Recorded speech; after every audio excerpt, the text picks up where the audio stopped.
Madam Toastmaster, fellow Toastmasters, and our very special guest, Abraham. I have a confession to make. It's hard to really admit it. I am a procrastinator. I will put things off to do something else that I like to do better. It's a bad habit. I also, even though I've worked in teams, in work and in Toastmasters, I prefer to work by myself, to do everything myself. Those are two qualities that make it difficult to do a high-performance leadership project. An HPL, we call it. About a year ago, I was procrastinating coming up with this project. I knew it was the last thing I needed for my DTM. That second Distinguished Toastmaster Award was one project away. Then I sat down and talked to Lisa Raymond. Lisa was the district public relations manager at the time. And she knew I was looking for a project. She said, "Why not a podcast?" And I thought about it. I'd been thinking grander, something to do with video in the district. But a podcast, that sounded fun. Now, how many of you know what a podcast is?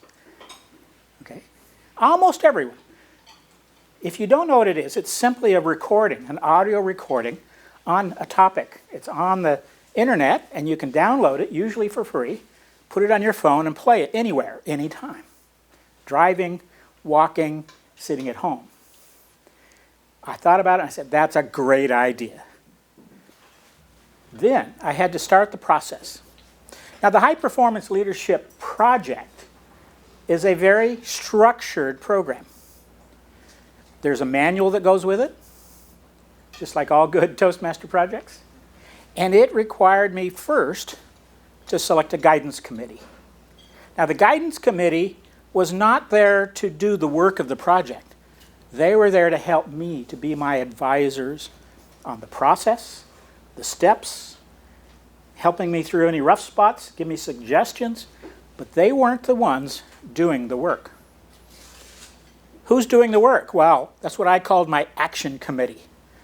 That's a group of people who were actually going to help me make this podcast come to life. Who did I recruit for my action team? I got 4 people who were very interested in the project, which is always a good start. I had one past district governor who wanted to do podcasts for herself. I had a past region advisor who was just enthusiastic about the project and really just wanted to help. I had an older gentleman who had been in Toastmasters many years, went away, and then recently came back, and he's very technical. He knows computers, he knows audio and video, perfect match. And then I recruited a new Toastmaster who didn't know much about Toastmasters, or podcasts for that matter, but was very skilled at social media. All of those skills worked together on this project. My guidance committee included Mr. Jeff Maroot. I couldn't ask for a more seasoned Toastmaster than Jeff to help me along the way. What was our first issue? Well, the first issue, of course, was what's the project? What's a podcast? So got the team up to speed on a podcast. What are some of the principles we're going to use? Some of the main points that we want to hit on this project. One was the purpose. The purpose was for District 3, which is all the Toastmasters in Arizona, to have a voice, a place where they could have their recorded sessions put down on tape, put on the internet for anybody to listen to. So it was by and for Toastmasters. We also had another principle, which was we wanted it to fit into the district. I didn't want it to be a Don's project off to the side with nothing to do with the district. So what I did was made sure that everything we did on the podcast fit into the structure and the fabric of what we do here in District 3 Toastmasters. one of our first choices to make, what do we call it? I wanted something that would evoke Arizona and communications. And we had a fun session. If you've ever had to name something, it's a fun process. We ended up with Grand Canyon Echoes. And I passed around some of the cards. You can see that's our name of our podcast, Grand Canyon Echoes. Our next choice was the artwork. Now, podcasts live on the internet, and when you go there or subscribe or anything else involved with that podcast, you see a little square logo. The logo you see there was one we developed. It was a fun project. We worked through it. It took almost a year to make it happen, which gets me back to my first admission that I'm a procrastinator. One of the lessons I learned was don't let time go by when things could be happening.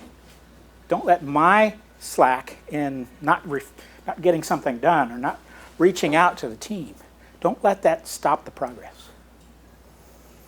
We had other stakeholders. Stakeholders are important. The district. I checked with the trio to make sure they were on board. The district leadership knew what we were doing and they were okay with it. I checked with Toastmasters International. I contacted them, let them know. So I had everybody on board with it. The project was a success. In May of 2019, we launched the podcast. It is live. You can go there now.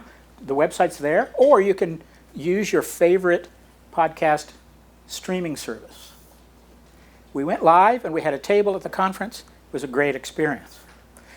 So what did I learn as a leader, which is really the point of the HPL project? Yes, we want to get a project done, get the work done, but it's really for the individual leader. I learned not to procrastinate.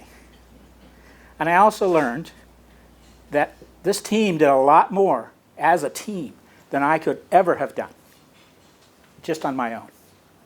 I wouldn't have ever come up with Grand Canyon Echoes. I wouldn't have had the wherewithal to go and check all these things by myself. I had advice from my action team, from my guidance committee, and as a team, we were very successful. I encourage you to take these considerations when next time you have a leadership project, whether it's a formal one like an HPL, or just something you're doing in your job or your career. I'm Toastmaster.